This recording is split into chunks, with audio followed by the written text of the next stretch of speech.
La première réaction, à mon avis, c'est de dire au moins que la révision du code électoral ou la modification de la loi électorale constitue un sujet important qui mérite de ne pas être discuté de manière partielle ou parcellaire, mais discuté dans un cadre beaucoup plus large où tous les représentants, aussi bien des partisans du pouvoir en place, que tous ceux et celles qui estiment que la démarche du pouvoir en place n'est pas la bonne, mais qu'il faut plutôt réunir autour d'une même table tous les fils et filles de notre commune patrie, le Bénin, pour discuter de tous les sujets, de tous les problèmes, de toutes les questions qui mettent en cause notre vivre ensemble. Parce que la question du code électoral ou la modification de la loi électorale, c'est une question qui entraîne d'autres problèmes connexes.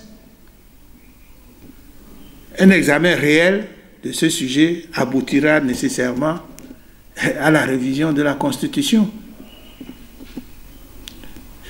Un examen réel de ce sujet par l'ensemble de la classe politique aboutira nécessairement à revoir la charte des partis politiques, etc., etc.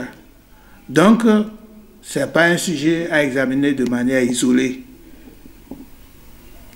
Et ma réaction, si j'étais à la place des députés qui se réclament du Parti Les Démocrates, serait de dire au chef de l'État, mais nous préférons que ce sujet soit examiné dans un cadre général, pas seulement par nous, parce que vous nous avez appelé un petit groupe, vous avez appelé un autre petit groupe, après-demain ce serait un autre petit groupe. Non, c'est un sujet, on doit s'asseoir ensemble pour discuter, et des propositions sont faites depuis 2020 qu'il faut convoquer, organiser et tenir effectivement des assises nationales inclusives pour discuter de tous les problèmes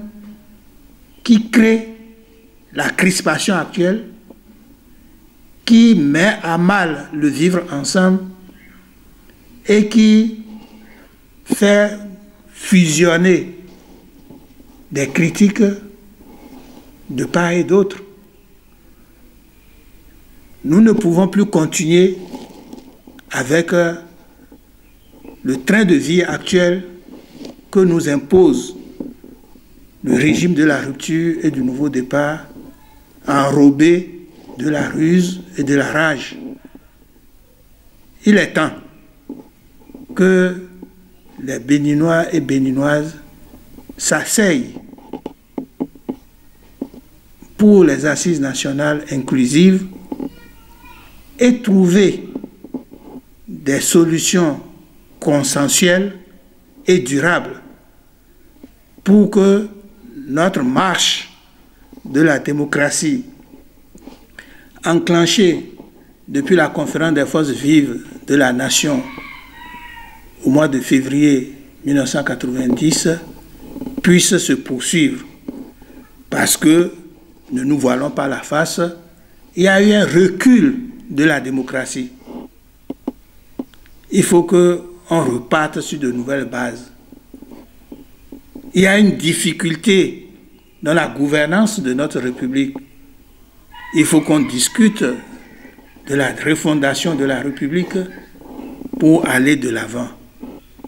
Il faut que les uns et les autres, sans exclusion, apportent leur contribution pour que notre vivre ensemble soit posé sur des bases, des fondements qui seraient difficiles à quiconque dans le futur de remettre en cause. C'est ce que nous pensons au niveau de l'Alliance patriotique Nouvel Espoir, au niveau d'autres formations politiques qui ont la même vision, la même approche et font les mêmes analyses. Parce que ce que nous déplorons aujourd'hui, nous l'avons déploré depuis 2020. Et c'est dommage que les représentants des partis, les démocrates, ne se souviennent pas de ces querelles menées depuis 2020. En 2020, nous avons dit qu'il faut aller aux assises nationales inclusives pour discuter de tous les points qui posent problème. Mais leur réaction a été de dire nous allons aux élections d'abord et après nous parlerons des assises nationales. Effectivement, ils sont allés aux élections de 2021. Nous savons tous comment ça s'est terminé. Il y a certains qui se sont retrouvés en prison et qui y sont jusqu'aujourd'hui. D'autres ont pris le chemin de l'exil, mais d'autres, bon, on les a fermés le caquet. Nous disons non, assises nationales inclusives avant les élections. Ils disent et répètent non, élections d'abord, assises nationales inclusives après. Nous sommes 4 ans plus tard, 2024. Ils ne se rappellent plus ça. Pourquoi il ne peut pas rappeler ça au chef de l'État et dire que la voie de sortie, ce sont les assises nationales inclusives. Ce n'est pas des rencontres avec de petits groupes. Il ne faut pas saucissonner les problèmes nationaux à l'heure actuelle. La tension est très forte. Quelles que soient les populations que vous prenez dans les 4 coins cardinaux de notre pays, personne n'est d'accord avec ce qui se fait. Mais ils ont peur. La panique se trouve dans les rangs. Les gens ont peur de dire la vérité. Or, mais c'est les différentes opinions qui font la démocratie. Si je ne peux pas exprimer mon point de vue, juste exprimer, mais dire ne veut pas dire faire. Laissons les gens s'exprimer. Faites l'analyse à votre niveau.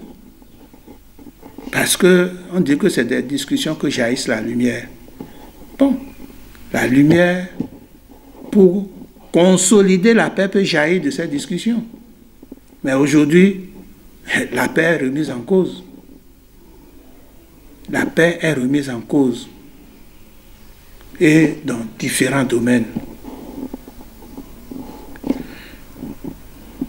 Nous voulons répéter, puisque, qu'on le veuille ou non, le processus des élections de 2026, le processus est lancé.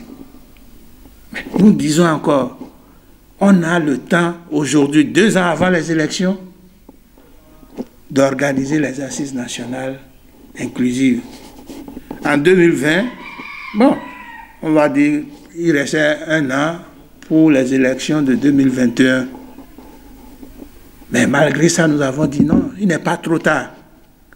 Les assises nationales inclusives peuvent être organisées.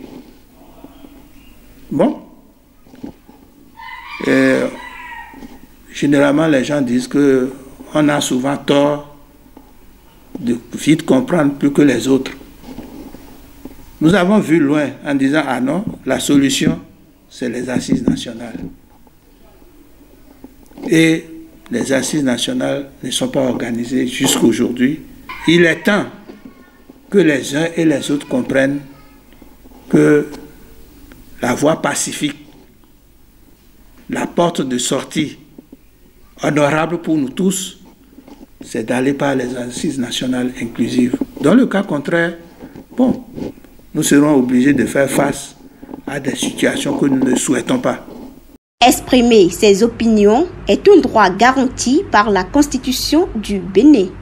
Protégeons cette liberté. Article 23 de la Constitution du Bénin. Un message signé Amnesty International Bénin.